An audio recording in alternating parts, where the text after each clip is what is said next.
জানাচ্ছি আরটিভি সকালের সংবাদে আপনাদের সঙ্গে আছি আমি মাহবুবা জারিন রানা। চট্টগ্রাম বিশ্ববিদ্যালয়ে গেল রাতে এক নারী শিক্ষার্থী তার ফ্ল্যাট বাসায় প্রবেশ করতে চাইলে তাকে মারধর করে বাসার দারোয়ান। এক পর্যায়ে আশেপাশের শিক্ষার্থীদের দেখে দারোয়ান পালিয়ে যায়। এ সময় স্থানীয়রা শিক্ষার্থীদের উদ্দেশ্য করে ইট পাটকেল ছুড়তে থাকেন। এতে শিক্ষার্থীদের সঙ্গে স্থানীয়দের সংঘর্ষ শুরু হয়। এরই জের ধরে চট্টগ্রাম বিশ্ববিদ্যালয়ে আহতের সংখ্যা বেড়ে দাঁড়িয়েছে ৬০ জনে। এর মধ্যে গুরুতর আহত ২১ জনকে জেলা মেডিকেল কলেজ হাসপাতালে পাঠানো হয়েছে। ঘটনার পর সকাল থেকেই পুরো ক্যাম্পাসে থমথমে পরিস্থিতি বিরাজ করছে। আহতদের কথা বিবেচনায় নিয়ে আজকের সব পরীক্ষা স্থগিত করার ঘোষণা দিয়েছে বিশ্ববিদ্যালয় প্রশাসন। আইনশৃঙ্খলা বাহিনীর লাঠিচার্জে আহত ঢাকা মেডিকেল কলেজ হাসপাতালে চিকিৎসাধীন গণ অধিকার পরিষদের সভাপতি ও ডাকসুর সাবেক ভিপি নুরুল হক নূরের শারীরিক অবস্থা স্থিতিশীল রয়েছে বলে জানিয়েছেন চিকিৎসকরা। গেল রাতে হাসপাতাল কর্তৃপক্ষ জানায়, চিকিৎসক বোর্ডের তত্ত্বাবধানে নূরের চিকিৎসা চলছে। আইসিইউতে থাকলেও তার অবস্থা এখন স্থিতিশীল রয়েছে। শুক্রবার সন্ধ্যায় প্রথমে জাতীয় পার্টি ও গণ অধিকার পরিষদের সংঘর্ষে এবং পরে আইনশৃঙ্খলা বাহিনীর লাঠিচার্জে নূরসহ গণ অধিকার পরিষদের শতাধিক নেতাকর্মী আহত হন।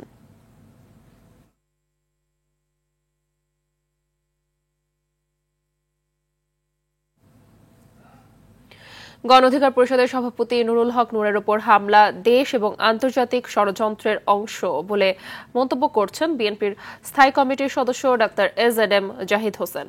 গেল রাতে ঢাকা মেডিকেল কলেজ হাসপাতালে নূরকে দেখতে গিয়ে এ মন্তব্য করেন তিনি। বলেন, একজন জাতীয় রাজনৈতিক নেতার উপর প্রতিহিংসামূলক হামলা হয়েছে। ৫ আগস্টের পর প্রশাসনে যারা ঘাপটি মেরে বসে আছে তারাই এই কাজ করেছে। এ সময় বিএনপি চেয়ারপারসন বেগম খালেদা জিয়া ও ভারপ্রাপ্ত চেয়ারম্যান তারেক রহমান সার্বক্ষণিক নুরুল হক নূরের শারীরিক খোঁজ রাখছেন বলেও জানান জাহিদ হোসেন।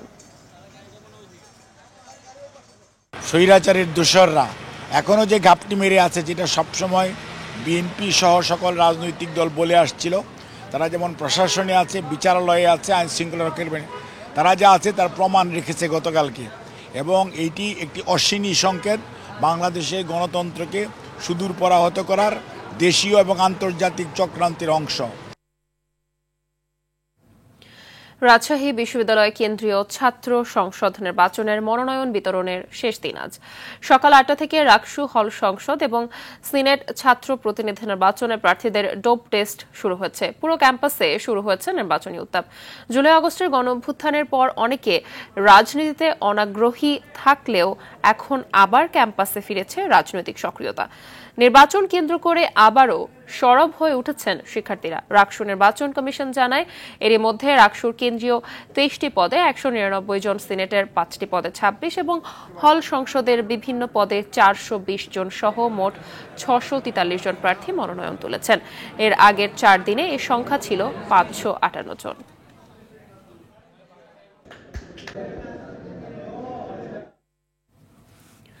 এদিকে নির্বাচনী প্রচারে মুখর জাহাঙ্গীরনগর বিশ্ববিদ্যালয় কেন্দ্রীয় শিক্ষার্থী সংসদ ও হল সংসদ নির্বাচন।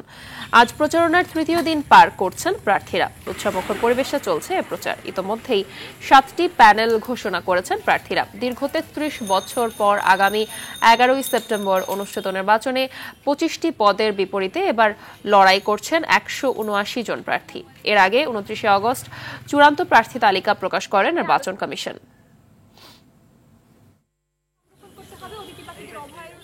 বিশ্ববিদ্যালয়ের যে বিদ্যমান সংকটগুলো আমরা রয়েছে, আমরা ভোটারদের কাছাকাছি গিয়ে এই বিদ্যমান সংকটগুলো সম্পর্কে জানতে পারছি। সেই জায়গা থেকে আমরা মনে করি যে এই সংকটগুলো নিয়ে আমরা ভবিষ্যতে কাজ করার সুযোগ তৈরি হবে। জাকসু নির্বাচনের কিন্তু আমেজ শুরু হয়ে গিয়েছে। আমরা যারা প্রার্থী রয়েছে ভোটারদের দ্বার প্রান্তে যাচ্ছি। গতকাল থেকে আমাদের প্রচারণা শুরু হয়েছে, তো ক্যাম্পাসের একটা উৎসবমুখর পরিবেশ আমরা খেয়াল করছি। দেশের বড় ৩ রাজনৈতিক দলের সঙ্গে আজ বৈঠকে বসতে যাচ্ছেন প্রধান উপদেষ্টা। আগামী নির্বাচন ও দেশের সার্বিক পরিস্থিতি নিয়ে এই বৈঠক হবে বলে জানিয়েছেন প্রেস সচিব শফিকুল আলম। তিনি বলেন, গণ অধিকার পরিষদের সভাপতি নুরুল হক নূরের উপর হামলার ঘটনায় বিচার বিভাগীয় তদন্তের নির্দেশ দেওয়া হয়েছে। আরও জানাচ্ছেন বিপুল দেব রায়। দেশের বিদ্যমান রাজনৈতিক ও আইনশৃঙ্খলা পরিস্থিতি নিয়ে আলোচনা করতে রোববার বিভিন্ন রাজনৈতিক দলের শীর্ষ নেতাদের সঙ্গে বৈঠক করবেন প্রধান উপদেষ্টা ডক্টর মোহাম্মদ ইউনূস। রোববার বিকেল ৩টায় বিএনপি, 4:30টায় জামায়াতে ইসলামী এবং সন্ধ্যা 6টায় এনসিপির সঙ্গে বৈঠক হবে বলে জানান প্রেস সচিব। শনিবার বিকেলে যমুনার সামনে এক সংবাদ সম্মেলনে এইসব কথা বলেন তিনি। কিছু পার্টির সাথে, রাজনৈতিক দলের সাথে আমাদের চিফ অ্যাডভাইজার বসবেন। ৩টার সময় বিএনপির সাথে বর্তমান পরিস্থিতি এবং ইলেকশন নিয়ে আলাপ আলোচনা হবে। আগামীকাল ৩টার সময় বিএনপির সাথে মিটিং আছে, 4:30টায় জামাত এবং সন্ধ্যা 6টায় এনসিপি। এছাড়া অন্তর্বর্তী সরকারের প্রধান উপদেষ্টার নেতৃত্বে আয়োজিত এক সভায় গণ অধিকার পরিষদের সভাপতি নুরুল হকের উপর হামলার ঘটনায় বিচার বিভাগীয় তদন্তের সিদ্ধান্ত নেওয়া হয়েছে বলে জানান প্রেস সচিব। এই ঘটনার উপরে একটি জুডিশিয়াল তদন্তের সিদ্ধান্ত হয়েছে।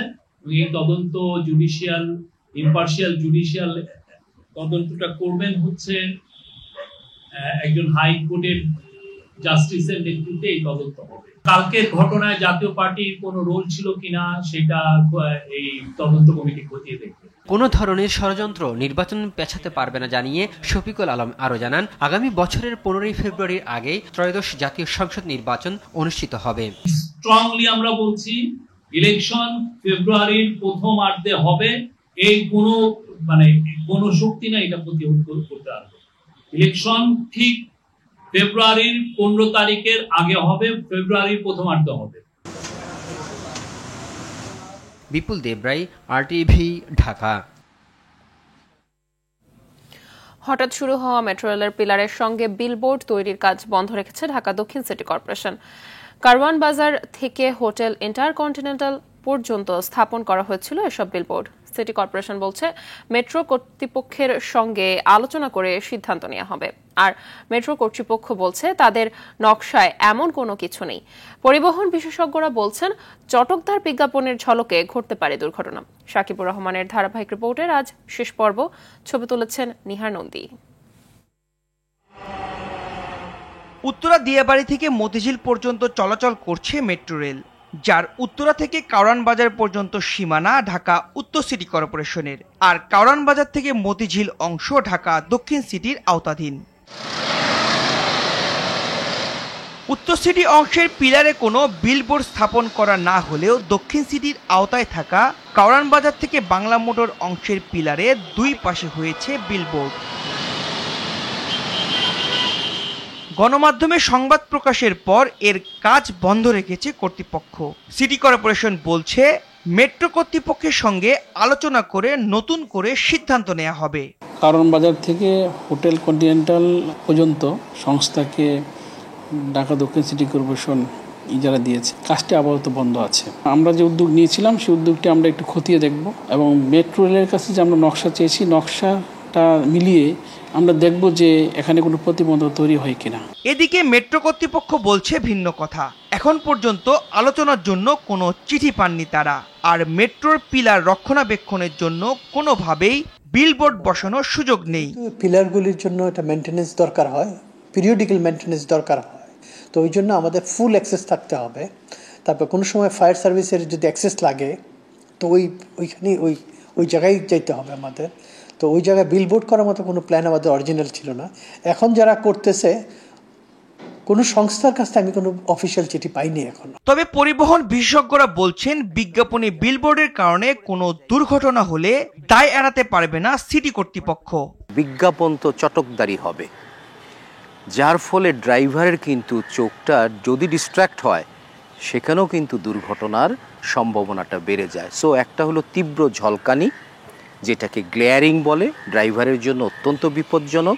পাশাপাশি হলো ড্রাইভার কিন্তু তার লাইন অফ সাইটে চোখটা না রেখে বিজ্ঞাপনের দিকে কিন্তু সে তাকাবে। সড়কে কেবল সড়ক বাতি ছাড়া কোনো ধরনের আলোই চালকদের জন্য অনুকূল নয়। এজন্য রাজস্ব আদায়ে নয়, নিরাপত্তাকে প্রাধান্য দেয়া উচিত বলে মনে করেন সংশ্লিষ্টরা। শাকিবুর রহমান, আরটিভি, ঢাকা। চীনের তিয়ানজিনে শুরু হচ্ছে সাংহাই কোঅপারেশন অর্গানাইজেশন বা এসসিওর শীর্ষ সম্মেলন, যেখানে এক মঞ্চে মিলিত হবেন চীনের প্রেসিডেন্ট শি জিনপিং, রাশিয়ার প্রেসিডেন্ট ভ্লাদিমির পুতিন ও ভারতের প্রধানমন্ত্রী নরেন্দ্র মোদী। মূলত বৈঠকে সবার দৃষ্টি থাকবে শি ও মোদী বৈঠকের দিকেই। এই বৈঠক শুধু কূটনৈতিক নয়, বরং বৈশ্বিক শক্তির ভারসাম্যেও নতুন বার্তা দিচ্ছে বলে মনে করছেন বিশ্লেষকরা। সম্মেলনে যোগ দিতে চীন পৌঁছেছেন রাশিয়ার প্রেসিডেন্ট ভ্লাদিমির পুতিন এবং ভারতের প্রধানমন্ত্রী নরেন্দ্র মোদী। 2020 সালে দুই দেশের সীমান্ত নিয়ে সংঘর্ষের প্রায় 7 বছর পর চীন সফরে গেলেন নরেন্দ্র মোদী। এ বছরের জানুয়ারি থেকে চীন, ইরান, রাশিয়া এবং এখন ভারতের বিরুদ্ধে নিষেধাজ্ঞা ও উচ্চ শুল্ক আরোপ করে যাচ্ছে যুক্তরাষ্ট্র। সম্মেলনে এসব দেশকে মোকাবিলা করার জন্য মার্কিন চেষ্টা যে ব্যর্থ হয়েছে তা তুলে ধরতে পারেন চীনা প্রেসিডেন্ট।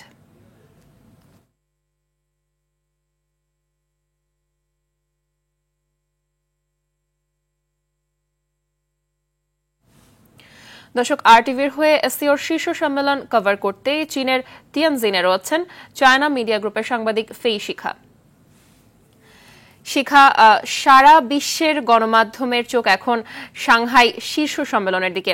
তো এবারের সম্মেলনের উল্লেখযোগ্য দিকগুলো আসলে কি কি জানাবেন? আর সীমান্ত সংঘাতের দীর্ঘ বিরতির পর মোদির চীন সফর কূটনৈতিক সম্পর্কের কোন বার্তা দিচ্ছে? সবাইকে শুভেচ্ছা। আমি শেফেফে শিখা天津থেকে বলছি। 2025 সালের SCO শীর্ষ সম্মেলন 31 আগস্ট থেকে 1 সেপ্টেম্বর পর্যন্ত天津শহরে অনুষ্ঠিত হয়।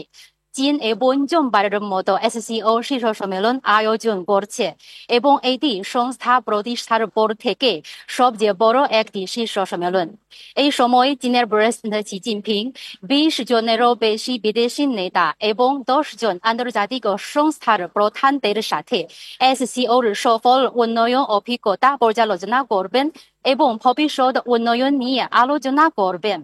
আর SCOর উল্লেখযোগ্য প্রভাবশালী 3টি প্রধান দেশ হিসেবে চীন, রাশিয়া এবং ভারতের রাষ্ট্রপ্রধানরা কিভাবে যোগাযোগ এবং আলোচনা করবেন তা সর্বদা সবার দৃষ্টি আকর্ষণ করেছে। তো রুশ প্রেসিডেন্ট ভ্লাদিমির পুতিন আজ সকালে天津-এ পৌঁছেছেন এবং ভারতের প্রধানমন্ত্রী নরেন্দ্র মোদী তো গতকাল সন্ধ্যায়天津-এ পৌঁছেছেন। উল্লেখযোগ্য বিষয় হলো এটি তো নরেন্দ্র মোদীর 7 বছরের পর প্রথম চীন সফর এবং তার এই সফরকে চীন ভারত সম্পর্কের বরফ ভাঙার লঙ্ঘন হিসেবে মনে করা হচ্ছে। আর এই ছাড়া নিরাপত্তা, অর্থনীতি এবং মানব ও সাংস্কৃতিক সহযোগিতাও এবার শীর্ষ সম্মেলনের প্রধান আলোচ্য বিষয়। আর সম্মেলন চলাকালে তো চীনের প্রেসিডেন্ট শি জিনপিং এবং বিভিন্ন দেশের নেতারা একসাথে天津ঘোষণা স্বাক্ষর করবেন এবং এতে তো বিশ্ব ফাঁসিবাদ বিরোধী যুদ্ধ বিজয় এবং জাতিসংঘ প্রতিষ্ঠার 80তম বার্ষিকী বিষয়ক একটি বিবৃতি প্রকাশিত হবে। তো SCO সংস্থাটি তো 6টি প্রতিষ্ঠাতা সদস্য দেশ থেকে বর্তমানে এশিয়া, তো ইউরোপ এবং আফ্রিকার 26টি দেশকে অন্তর্ভুক্ত করে বড় একটি SCO পরিবারে পরিণত হয়েছে। আর সংস্থাটি বর্তমান বিশ্বে বৃহত্তম কভারেজ এবং জনসংখ্যার একটি আঞ্চলিক আন্তর্জাতিক সংস্থা। শিখা, CMG天津থেকে। রাজধানীর মতিঝিলে 2 সাংবাদিক হামলার শিকার হয়েছেন। শনিবার রাতে বাংলাদেশ ব্যাংকের পেছনে এ ঘটনা ঘটে। আহতরা হলেন ডিবিসি নিউজের জ্যেষ্ঠ প্রতিবেদক রেদওয়ানুল হক ও দৈনিক কালবেলার সাংবাদিক এজেড ভুইয়া আনাস। এ ঘটনায় মতিঝিল থানায় একটি মামলা করেছেন ভুক্তভোগীরা। জানান তারা আড্ডা দেওয়ার সময় আলম নামে এক ব্যক্তির সঙ্গে কথা কাটাকাটির জেরে হঠাৎ 8 থেকে 10 জন লোক এসে তাদের উপর অতর্কিত হামলা চালায়। বিষয়টি তদন্ত করে ব্যবস্থা নেওয়া হবে বলে জানান থানার ভারপ্রাপ্ত কর্মকর্তা মেজবাউদ্দিন। বাংলাদেশ ব্যাংকের পিছনে 2 জন সাংবাদিককে মারধর করা হয়েছে। এই সংক্রান্ত আমরা একটা অভিযোগ পেয়েছি, রিটার্ন অভিযোগ পেয়েছি। আমরা নিয়মিত মামলা রুজু করেছি। পরবর্তী তদন্ত সাপেক্ষে বাকি ব্যবস্থা গ্রহণ করা হবে। কুমিল্লার কাটাবিল এলাকায় কুপিয়ে মরহুম হোসেন নামের এক যুবককে হত্যা করেছে দুর্বৃত্তরা। গেল রাতে কাটাবিল মসজিদের সামনে ঘটনা ঘটে। বিষয়টি নিশ্চিত করেছেন কুমিল্লার অতিরিক্ত পুলিশ সুপার সাইফুল মালিক। স্থানীয়রা জানান, মাদক সংক্রান্ত বিরোধের জেরে মহরমকে কুপিয়ে হত্যা করেছে প্রতিপক্ষরা। তবে কারা তার উপরে আঘাত করেছে সেটি জানা যায়নি। কুমিল্লার কোতোয়ালি থানার ওসি মহিনুল ইসলাম জানান, হত্যাকাণ্ডের সাথে জড়িতদের ধরতে অভিযান চালানো হচ্ছে। তবে নিহত মহরমের বিরুদ্ধে হত্যাকাণ্ড, চাঁদাবাজি ও মাদকসহ বিভিন্ন অপরাধে 18টি মামলা রয়েছে। ঘটনার পেছনের কারণ সম্পর্কে জানতে পুলিশের একাধিক টিম কাজ করছে। ঢাকা-চট্টগ্রাম মহাসড়কের সীতাকুণ্ড অংশে অন্তত 34টি স্থানে প্রতিদিন কয়েক হাজার ট্রাক, লরি ও কাভার্ড ভ্যানে চলে মালামাল লোড আনলোড। এতে প্রায়ই ঘটছে দুর্ঘটনা। এমন পরিস্থিতির জন্য কর্তৃপক্ষের উদাসীনতাকে দায়ী করছেন স্থানীয়রা। চট্টগ্রাম প্রতিনিধি সাইফুল মাহমুদের পাঠানো তথ্যচিত্রে আরও জানাচ্ছেন সাকিব আল হাসান। চলতি বছরের জানুয়ারি থেকে আগস্ট পর্যন্ত 8 মাসে ঢাকা-চট্টগ্রাম মহাসড়কের সীতাকুণ্ড অংশের বড় দারোগার হাট থেকে সিটি গেট পর্যন্ত ছোট বড় দুর্ঘটনা ঘটেছে শতাধিক। মারা গেছে পথচারী, যাত্রী ও চালকসহ অন্তত 45 জন, আহত হয়েছেন শতাধিক। সীতাকুণ্ড ও মিরসরাইয়ের অন্তত 34টি স্থানে পার্ক করে রাখা হয় কয়েক হাজার ট্রাক, কাভার্ড ভ্যান ও লরি। চলে মালামাল লোড আনলোড। সড়কের একপাশে দাঁড়িয়ে থাকা এসব যানবাহনের কারণে তৈরি হয় দীর্ঘ যানজট। থেমে থাকা গাড়িতে ধাক্কা কিংবা উল্টো পথে চলা গাড়ির সঙ্গে সংঘর্ষে প্রায়ই ঘটে ভয়াবহ দুর্ঘটনা।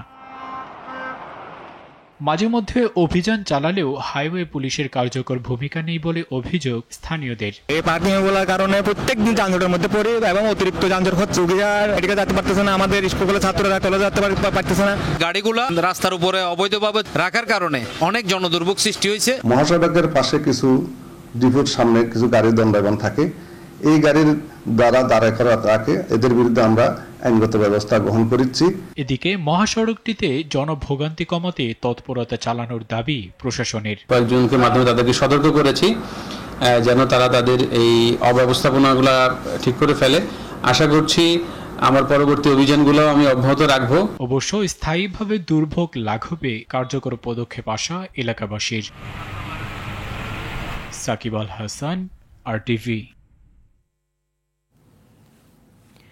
চলমান পরিস্থিতিতে স্থবির পঞ্চগড়ের বাংলাবান্ধায় দেশের একমাত্র চতুর্দেশীয় স্থলবন্দর। তার উপর বর্ষায় কমেছে আমদানি রফতানি।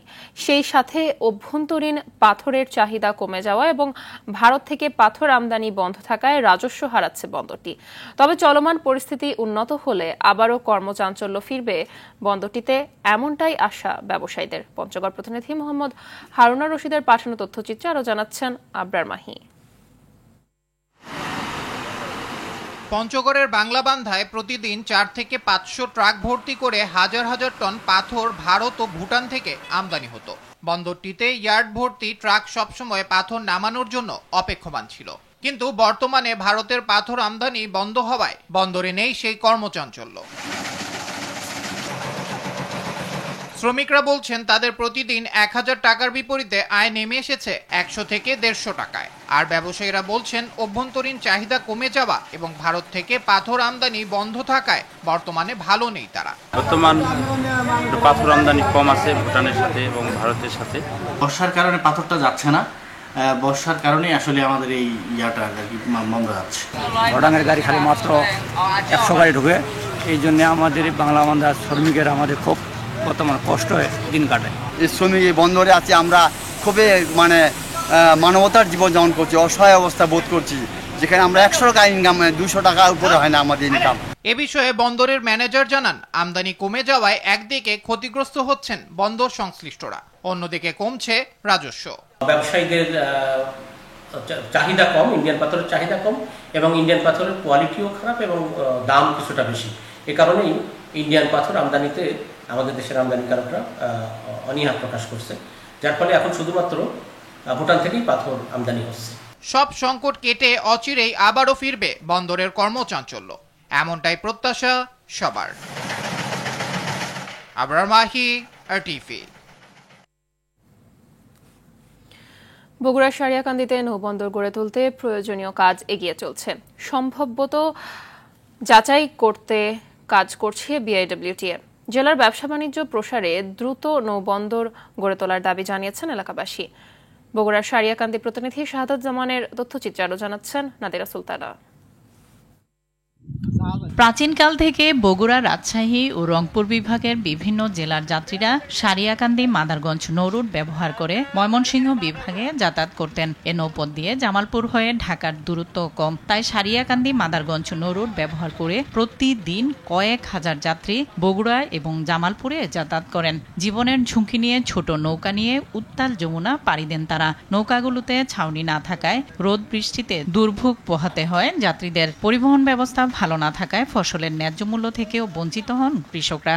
আমাদের এই জায়গায় যদি নৌবন্দরের কাজ হয়, বিশেষ করে নদী রক্ষা হবে, পাশাপাশি আমাদের এলাকায় প্রচুর পরিমাণ ফসল হয়। এটা করলে আমরা সারিয়াকান্দির মানুষ বিভিন্ন উপকৃত হব, কর্মসংস্থান সৃষ্টি হবে। আওয়ামী লীগ ফেসিবাদ দোসরদের একটি অংশ এখানে তারা নৌবন্দরের প্রতিশ্রুতি দিয়েছিল, কিন্তু ক্ষণিকের জন্য এসে তারা সেটাকে আবার পুনরায় গুটে নিয়ে চলে গেছে। বাংলাদেশ অভ্যন্তরীণ নৌপথ সংরক্ষণ করা বিআইডব্লিউটির দায়িত্ব, সেই হিসাবে আমরা এখানে নদী সার্ভে করতে আসছি। এদিকে সারিয়াকান্দিতে নৌবন্দর গড়ে তুলতে সম্ভাব্যতা যাচাইয়ের কাজ চলছে বলে জানান উপজেলা নির্বাহী কর্মকর্তা। বাংলাদেশ অভ্যন্তরীণ নৌ পরিবহন কর্তৃপক্ষের চেয়ারম্যান মহোদয় স্বয়ং নিজে পরিদর্শন করেছেন সরেজমিনে। হাইড্রোগ্রাফিক সার্ভেটা হলে বোঝা যাবে যে আমাদের এখানে করাটা বৈজ্ঞানিকভাবে বা সমীচীন হবে কিনা। ব্যবসা বাণিজ্যের প্রসার সহ যোগাযোগ ব্যবস্থার উন্নয়নে দ্রুত নৌবন্দর গড়ে তুলতে ব্যবস্থা নেওয়ার দাবি স্থানীয়দের। নাদিরা সুলতানা, RTV। আইডিএলসি পরিবর্তনের পথে বাংলাদেশ। অক্টোবর 2024 থেকে মার্চ 2025 পর্যন্ত দেশে নেট বিদেশি বিনিয়োগ এসেছে মোট 756 মিলিয়ন মার্কিন ডলার বাংলাদেশি মুদ্রায়, যা প্রায় 9,247 কোটি টাকা। বিগত 9 মাসে বিডা মোট 739টি শিল্প প্রকল্প নিবন্ধিত করেছে। তার মধ্যে শতভাগ বিদেশি প্রকল্প রয়েছে 66টি এবং যৌথ বিনিয়োগ রয়েছে 61টি। মঙ্গলবার গণমাধ্যমে পাঠানো এক সংবাদ বিবৃতিতে এ তথ্য জানিয়েছে বাংলাদেশ বিনিয়োগ উন্নয়ন কর্তৃপক্ষ বিডা। এছাড়া বিগত 9 মাসে বেশ কিছু প্রস্তাবিত বিদেশি বিনিয়োগ মিলিয়ে এসেছে প্রায় 1 বিলিয়ন মার্কিন ডলার বা 12,220 কোটি টাকা।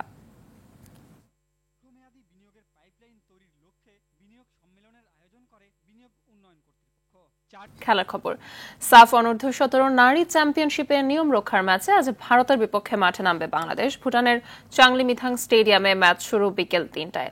এর আগে শুক্রবার ভুটানের বিপক্ষে 1-1 গোলে ড্র করায় বাংলাদেশের শিরোপার স্বপ্ন ভঙ্গ হয়। একই দিনে নেপালকে 5-0 গোলে বিধ্বস্ত করে শিরোপা নিশ্চিত করে ভারত। তাই তো দুই দলের জন্যই ম্যাচটি নিয়ম রক্ষার। এর আগে রাউন্ড রবিন লিগের প্রথম লেগে ভারতের বিপক্ষে 2-0 গোলে হেরেছিল মাহবুব লিটুর শিষ্যরা। 5 ম্যাচ খেলা ভারত 15 পয়েন্ট নিয়ে টেবিলের শীর্ষে থেকে চ্যাম্পিয়নশিপ নিশ্চিত করেছে। এখন পর্যন্ত সমান ম্যাচ খেলা বাংলাদেশ 10 পয়েন্ট।